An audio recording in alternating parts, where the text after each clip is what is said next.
इस कहानी में हमें हैंक पिम दिखाए जाते हैं जो एक एंटोमोलॉजिस्ट और फिजिसिस्ट है। एंटोमोलॉजिस्ट वो होते हैं जो कीड़ों के वैज्ञानिक होते हैं। हैंक पिम शील्ड में काम करते थे।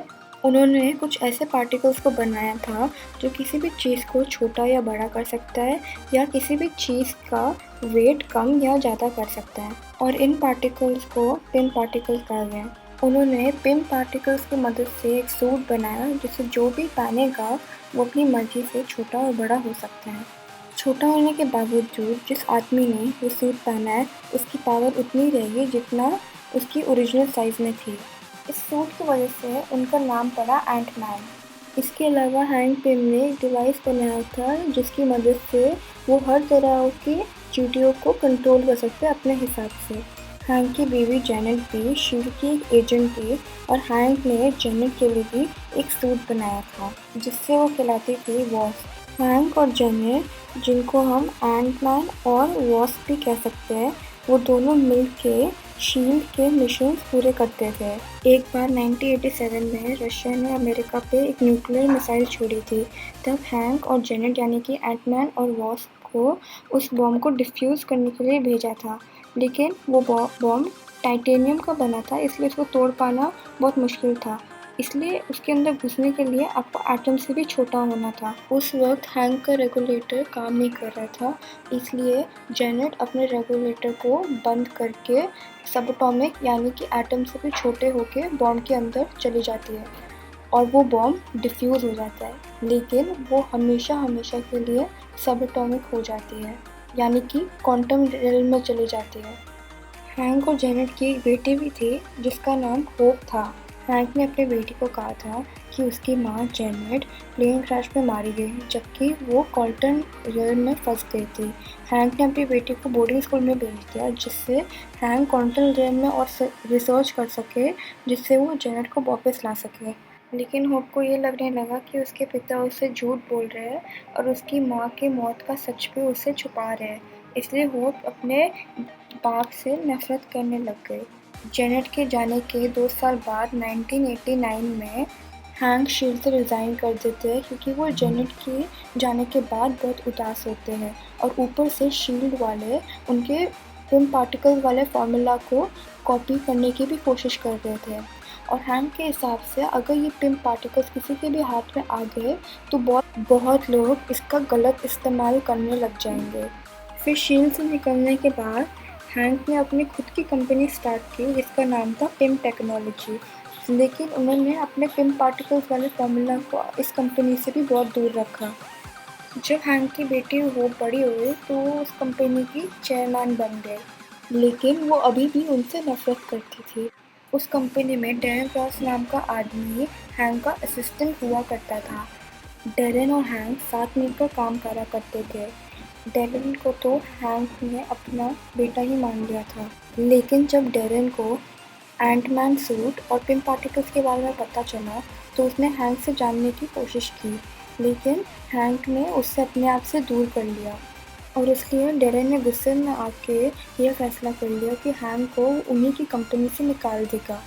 और तब होप उस कंपनी की चेयरमैन थी और वो भी अपने बाप हैंक से नफरत करती थी, तो डैरेन और होप ने साथ मिलकर हैंक को उन्हीं की कंपनी से बाहर निकाल दिया और डैरेन खुद उस कंपनी का सीईओ बन गया। उसके बाद डैरेन ने बहुत सारे रिसर्च और एक्सपेरिमेंट्स किए। उसने पिम पार्टिकल्स की नकल करके खुद का एक और पार्टिकल बनाया जिसका नाम उसने क्रॉस पार्टिकल्स रखा। साथ ही साथ एंटमैन सूट जैसा एक और एडवांस सूट बनाया जिसका नाम येलो जैकेट था। उसने पार्टिकल्स बना तो लिए थे लेकिन वो परफेक्ट नहीं थे और जब वो किसी भी चीज़ के ऊपर उन पार्टिकल्स को यूज़ करता था या एक्सपेरिमेंट करता था वो चीज़ मर जाती थी। इसलिए वो चाहता था कि वो अपने क्रॉस पार्टिकल्स को परफेक्ट बना के उन पार्टिकल्स को बेच के बहुत सारे पैसे कमाए। डैरेन को ये सब करते देख होप को लगता है कि डैरेन के इरादे सही नहीं हैं, इसलिए वो हैंक के पास जाती है और उसको डैरेन के सूट के बारे में बताती है। हालांकि हैंक और होप का रिश्ता सुधरा नहीं था, लेकिन डैरेन के इस काम को देख के वो दोनों एक साथ हो जाते हैं जिससे वो डैरेन को रोक सके गलत काम करने से। हैंक ने डैरेन को समझाने की भी कोशिश करी, लेकिन डेरेन ने हैंक पिम की नहीं सुनी। हैंक पिम डेरेन के ऊपर कोई लीगल एक्शन भी नहीं ले सकते, क्योंकि डेरेन लोगों को ऐसा कह रहा है कि वो अपनी टेक्नोलॉजी मिलिट्री को देने वाला है, जबकि वो अपनी टेक्नोलॉजी आतंकवादी यानी कि टेररिस्ट को देने वाला है। और इसलिए हैंक और होप एक साथ मिलके ये डिसाइड करते हैं कि वो उसका सूट चुरा लेंगे और उसकी कंपनी को बर्बाद कर देंगे। लेकिन ये काम सिर्फ एंटमैन सूट की मदद से किया जा सकता है। लेकिन हैंक पिम इस सूट का इस्तेमाल नहीं कर सकते थे, क्योंकि अब वो बहुत बूढ़े हो गए थे, और अगर वो इस सूट का इस्तेमाल करेंगे तो ये उनके लिए बहुत डेंजरस भी हो सकता है। हालांकि होप ये सूट पहनना चाहती थी, लेकिन हैंक उसे ऐसा नहीं करने देते, क्योंकि उनको डर है कि जो जेनेट यानी कि हैंक की बीवी के साथ हुआ है वो होप के साथ ना हो। लेकिन होप को उसकी माँ का सच नहीं पता था, इसलिए उसे लग रहा था कि उसके पिता उस पर विश्वास नहीं करते। इस काम के लिए हैंक को ऐसे आदमी की ज़रूरत थी जो एंटमैन सूट पहन के वो सूट को डेरेन से चोरी कर सके। और तब हैंक को पता चलता है स्कॉट लैंग के बारे में, जो एंटमैन की स्टोरी का मेन कैरेक्टर था। स्कॉट लैंग एक इलेक्ट्रिकल इंजीनियर था।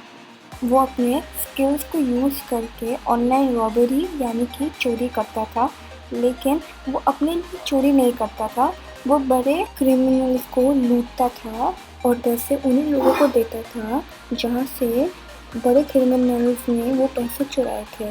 स्कॉट शादीशुदा था और उसकी एक बीवी भी थी जिसका नाम था मैगी, लेकिन मैगी को उसका ये काम अच्छा नहीं लगता था।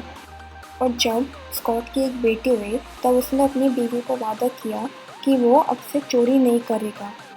इसके बाद स्कॉट ने रिश्ता कॉप करके एक कंपनी में काम करना स्टार्ट किया, लेकिन जब उसे पता चला कि इस कंपनी के लोग कस्टमर्स को लूट रहे हैं, तो उसने उनके सिस्टम को हैक करके कस्टमर्स को उनके पैसे वापस लौटा दिए। इस चीज़ की वजह से स्कॉट के ऊपर केस हुआ और वो जेल चला गया, और ये देख के उसकी बीवी मैगी ने उसे डिवोर्स दे दिया। 2012 में स्कॉट को जेल हुई थी, और तब जेल में उसका एक और अच्छा दोस्त बना था जिसका नाम था लुइस। जब स्कॉट जेल में था तो उसकी बीवी मैगी ने एक पुलिस ऑफिसर जिसका नाम पैक्सटन था उसके साथ एंगेजमेंट कर ली। 2015 में स्कॉट जेल से बाहर निकल गया, लेकिन तब उसके पास ना ही कोई घर था और ना ही कोई नौकरी, इसलिए लुइस ने स्कॉट को उसके घर पे रख लिया। वहाँ लुइस ने स्कॉट को और दो लोगों से मिलाया जिनका नाम कर्ट और डेव था। वो दोनों ही लुइस के साथ काम करते थे और उनके बहुत अच्छे दोस्त थे। स्कॉट का उसकी बीवी मैगी से तलाक हो गया था, लेकिन तब भी वो अपनी बेटी कैसी से बहुत प्यार करता था, और उसकी बेटी भी उससे बहुत प्यार करती थी। लेकिन कोर्ट ने स्कॉट को ये ऑर्डर्स दिए थे कि उसको चाइल्ड सपोर्ट के लिए पैसे देने होंगे, नहीं तो वो अपनी बेटी से नहीं मिल सकता। लेकिन स्कॉट को कोई जॉब नहीं मिल रही थी, इसलिए वो पैसे भी नहीं दे पा रहा था। दूसरी तरफ हैंक ने स्कॉट के बारे में सब कुछ पता लगा लिया था, क्योंकि उनको लगता था कि स्कॉट ही उनके मिशन के लिए परफेक्ट है। क्योंकि हैंक ने जब से न्यूज़पेपर में ये पढ़ा था कि स्कॉट ने विस्टा कॉर्प जैसी बड़ी कंपनी को हैक कर लिया है, तो वो तब से स्कॉट से इम्प्रेस हो गए थे। वो चाहते थे कि स्कॉट ही एंटमैन सूट पहने। हैंक को स्कॉट की मजबूरियाँ भी पता है कि कैसे वो अपनी बेटी से प्यार करता है, लेकिन वो उससे मिल नहीं सकता। तो अब हैंक पिम के मिशन के लिए स्कॉट लैंग ही सबसे सही आदमी था। तो हैंक ने चालाकी से स्कॉट के दोस्त लुइस तक ये बात पहुंचाई कि उनके घर पे एक तिजोरी है, इसमें बहुत सारा पैसा है। तो हैंक के प्लान के हिसाब से वो अपने घर पे ही चोरी करवा रहे थे, जिससे स्कॉट उनके घर पे चोरी करने आता, और तब वो स्कॉट की काबिलियत को देख पाते। जब लुइस को इस तिजोरी के बारे में पता चला तो वो स्कॉट को इस तिजोरी के बारे में बताता है। शुरू में स्कॉट इसके लिए राज़ी नहीं होता, लेकिन बाद में जब उसके पास कोई जॉब नहीं होती तो अपनी बेटी के लिए पैसे कलेक्ट करने के लिए वो इसके लिए राज़ी हो जाता है। उसके बाद स्कॉट स्कर्ट और डेव की मदद से हैंक पिम के घर पे पहुंच जाता है। दूसरी तरफ हैंक पिम स्कॉट लैंग के ऊपर सीसीटीवी कैमरा से नज़र रख रहे थे। जब स्कॉट वहाँ पे पहुँचता है तो वहाँ पे बहुत सारे एडवांस सिक्योरिटी सिस्टम होते हैं, लेकिन वो उसे पार करके तिजोरी तक पहुँच जाता है। उस तिजोरी को वो बहुत ही अच्छी तरह से अपना दिमाग लगा के खोल लेता है, और जब वो अंदर जाता है तो वहाँ पैसे नहीं बल्कि एंटमैन सूट होता है जो हैंक पिम ने वहाँ पे रखा था। हैंक पिम ने वो सूट वहाँ इसलिए रखा था क्योंकि वो ये देखना चाहते थे कि स्कॉट उस सूट को कैसे यूज़ करता है। ये सूट देख के वो नाराज़ होता है क्योंकि स्कॉट को ये लग रहा था कि वहाँ पे बहुत सारे पैसे होंगे, लेकिन खाली हाथ लौटने के बजाय वो सूट ही अपने साथ ले जाता है। स्कॉट घर जाके वो सूट पहनता है, और जब वो सूट का एक बटन प्रेस करता है तो वो बहुत ही छोटा हो जाता है, और उस वक्त भी हैंक स्कॉट लैंग पे नज़र रख रहे थे और स्कॉट से बात कर रहे होते हैं। स्कॉट छोटा होने के बाद बहुत सारी प्रॉब्लम फेस करके घर से बाहर आ जाता है, जहाँ उसे अपने सूट में एक और बटन दिखता है जिसे प्रेस करने से वो फिर से बड़ा हो जाता है। दूसरी तरफ हैंक बहुत खुश थे कि स्कॉट ने उनका टेस्ट पास कर लिया, लेकिन होप इस बात से खुश नहीं थे क्योंकि उसे खुद ही मिशन पूरा करना था। स्कॉट को हैंक के प्लान के बारे में पता नहीं था और वो एंटमैन सूट पहन के बहुत डर जाता है, इसलिए वो उस घर में वापस रखने चले जाता है। लेकिन जब वो सूट पहन के वापस बाहर आता है तो वहाँ पे पुलिस आ जाती है। वो पुलिस होप ने बुलाई थी क्योंकि वो चाहती थी कि स्कॉट उस प्लान से दूर रहे। उसके बाद हैंक पिम स्कॉट से मिलने के लिए जेल में जाते हैं और वो ये बताते हैं कि उन्होंने स्कॉट को वो सूट चुराने दिया था। उसके बाद हैंक स्कॉट को कहता है कि वो उसको जेल से बाहर निकाल सकता है, लेकिन बदले में स्कॉट को भी हैंक का एक काम करना होगा, जिसके लिए वो स्कॉट को बहुत सारे पैसे भी देंगे जो वो अपनी बेटी के लिए यूज़ कर सकता है। इसके बाद हैंक वहाँ से चले जाते हैं और वो कुछ देर बाद एंटमैन सूट को छोटा करके चींटियों के ज़रिए स्कॉट तक पहुंचा देते हैं, जिसको पहन के स्कॉट जेल से भाग जाता है। वहाँ से निकलने के बाद हैंक पिम स्कॉट के लिए उड़ने वाली चींटियाँ बेचते हैं, जिस पे वो बैठ के हैंक के घर पहुंच जाता है। वहाँ पे स्कॉट होप से भी मिलता है और फिर हैंक और होप स्कॉट को उनके प्लान के बारे में बताते हैं और स्कॉट राज़ी हो जाता है क्योंकि उसको भी अपने बेटी के लिए पैसे कलेक्ट करने होते हैं। फिर हैंक और वो स्कॉट को ट्रेनिंग भी देते हैं। हैंक स्कॉट को एंटमैन सूट की ट्रेनिंग देते हैं और होप स्कॉट को मार्शल आर्ट्स की ट्रेनिंग देती है क्योंकि वो उस पर एक्सपर्ट होती है।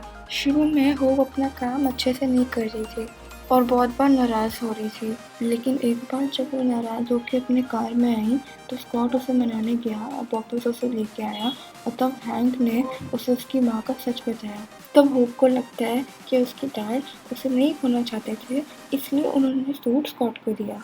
उसके बाद होप स्कॉट को अच्छी से ट्रेनिंग देती है, जिसकी वजह से स्कॉट भी अपनी ट्रेनिंग अच्छी तरह से करने लग गया था। इसकी वजह से स्कॉट अपने सूट को अच्छी तरह से कंट्रोल कर पा रहा था और अलग अलग तरह की चींटियों को कंट्रोल कर पा रहा था। इसके अलावा हैंक पिम ने रेड और ब्लू डिस्क बनाई थी।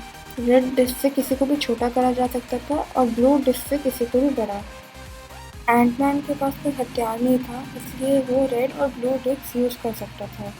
दूसरी तरफ डेरिन भी अपने क्रॉस पार्टिकल्स में सक्सेसफुल हो जाता है, यानी कि अब वो भी किसी भी चीज़ को छोटा या बड़ा कर सकता है और अब वो इसको बेचने के लिए तैयार है। दूसरी तरफ स्कॉट भी अच्छी तरह से ट्रेन हो गया था और चींटियों को अच्छी तरह से कंट्रोल करने लग गया था। स्कॉट वैसे तो रेडी था, लेकिन उसे अपने मिशन से पहले एक और काम करना था। हैंक ने बहुत साल पहले सेक्रेट डिकॉय करके एक डिवाइस बनाया था जिसको उसके मिशन के लिए ज़रूरत थी, लेकिन वो डिवाइस न्यूयॉर्क में हार्वर्ड स्टार्क के गोडाउन में पड़ा है। इसलिए हैंक स्कॉट को वो डिवाइस लाने के लिए भेजता है, लेकिन जब स्कॉट वहाँ पहुँचता है तो वहाँ पे एवेंजर्स का नया हेडक्वार्टर्स होता है। ये देखकर हैंक और होप स्कॉट को वापस लौटने के लिए कहते हैं, लेकिन वो उनकी नहीं सुनता और वहाँ पे चले जाते हैं। स्कॉट के वहाँ पहुँचते ही सैम विल्सन यानी कि फैल्कन वहाँ पे आ जाते हैं, लेकिन फिर स्कॉट छोटा होके सैम से लड़ने लग जाता है और फिर उसके सूट के अंदर घुस के उसका सूट खराब करके वहाँ से वो डिवाइस हैंक के पास ले आता है। अब हैंक पिम का पूरा प्लान रेडी था। दूसरी तरफ डैरेन को पता चल जाता है कि हैंक पिम ने एक स्कॉट लैंग नाम के आदमी को काम पे रखा है उसका येलो जैकेट वाला सूट चुराने के लिए, इसलिए वो एक रात हैंक को घर पे मारने आता है, लेकिन उसे पता चल जाता है कि वहाँ पे होप भी है, इसलिए वो हैंक को नहीं मारता, वहाँ से चले जाता है। बाद में वो होप को फ़ोन करके बताता है कि उसने अब सिक्योरिटी बढ़ा दी है और अब हैंक और होप के प्लान प्रॉब्लम में आ जाते हैं। इसलिए स्कॉट अपने 3 दोस्तों को भी प्लान में शामिल कर लेता है। उनका प्लान ये था कि वो स्कॉट को छोटा करके पानी की पाइपलाइन से भेजेंगे। उधर डेरेन ने अपनी कंपनी में एक फंक्शन रखा था जहाँ पे वो अपना सूट भी बेचने वाला था। इस फंक्शन में वो हैंक पिम को भी बुलाता है। इसी दौरान स्कॉट अपनी चींटियों की फौज के साथ पानी के रास्ते उस कंपनी के अंदर पहुंच जाता है और वहाँ कर्ट और डेव कंपनी के सिस्टम को हैक करके स्कॉट की हेल्प करते हैं। फिर स्कॉट उस कंपनी की सभी जगह पर बॉम्ब लगा देता है। दूसरी तरफ डेरेन अपना येलो जैकेट वाला सूट हाइड्रा और टेंडरिंग जैसा ऑर्गेनाइजेशन को बेच रहा था। तभी स्कॉट उस चेंबर में पहुंच जाता है जहाँ पे येलो जैकेट वाला सूट रखा था, लेकिन डेरेन अपना सूट वहाँ से निकाल लेता है और वो स्कॉट को भी पकड़ लेता है। उसे पहले से ही पता था कि स्कॉट भी वहाँ पे आएगा, इसलिए उसने येलो जैकेट सूट के साथ हैंक सूट को बेचने की भी तैयारी कर रखी थी और अब वो हैंक को मारने वाला था। लेकिन तब स्कॉट ब्लू डिस्क का इस्तेमाल करके उस चेंबर से बाहर आ जाता है और फिर स्कॉट और होप सबसे लड़ने लग जाते हैं, जिसकी वजह से हैंक को डेरेन की गन से गोली लग जाती है। फिर डेरेन अपना सूट लेके एक हेलीकॉप्टर पे बैठ के वहाँ से जाने लगता है और स्कॉट उड़ने वाली चींटियों पे बैठ के उसका पीछा करता है। दूसरी तरफ लुइस वहाँ पे इमरजेंसी अलार्म बजा के सबको वहाँ से बाहर निकाल लेता है।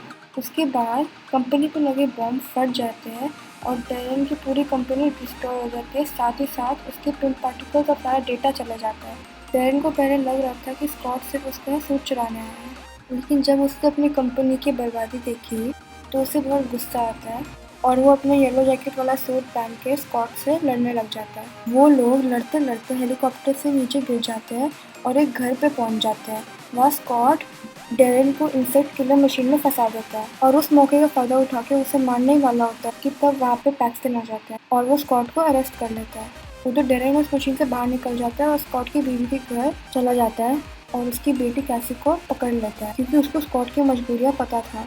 दूसरी तरफ पैक्सटन को जब ये खबर मिलती है तो वो स्कॉट को लेके अपने घर पे पहुंच जाता है। फिर स्कॉट अंदर जाके डेरेन से लड़ना शुरू करता है, लेकिन उसका येलो जैकेट सूट बहुत पावरफुल था और वो टाइटेनियम का भी बना था, इसलिए स्कॉट उसके सूट को नहीं तोड़ पा रहा था। फिर डेरेन कैसी को मारने के लिए आगे बढ़ता है और फिर स्कॉट अपने सूट का रेगुलेटर बंद करके एटम जितना छोटा हो जाता है, जिसकी वजह से वो डेरेन के सूट के अंदर घुस के उसके सारे सर्किट्स को डिस्ट्रॉय कर देता है और फिर डेरेन छोटा होकर ब्लास्ट हो जाता है। क्योंकि स्कॉट ने अपना रेगुलेटर बंद कर दिया था तो वो छोटा होकर क्वांटम रेल्म में चला गया था और फिर अब वो बड़ा भी नहीं हो पा रहा था। क्वांटम रेल्म में इंसानी दिमाग भी काम नहीं करता, इसलिए स्कॉट को वहाँ पे कुछ भी समझ नहीं आ रहा होता है।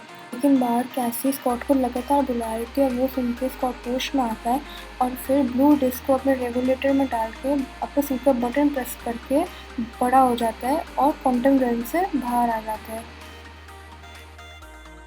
वहाँ पैक्सटन भी स्कॉट की बहादुरी की वजह से उसके ऊपर सारे पुलिस केसेस हटा देता है और उसको उसकी बेटी से मिलने देता है।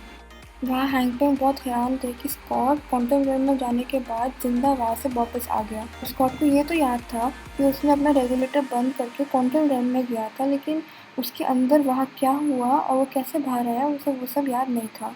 लेकिन इस घटना की वजह से हैंक पिम को ये यकीन हो जाता है कि उनकी बीवी जेनेट भी क्वांटम रेल्म में जिंदा होगी और स्कॉट और होप भी एक दूसरे को पसंद करने लगते हैं।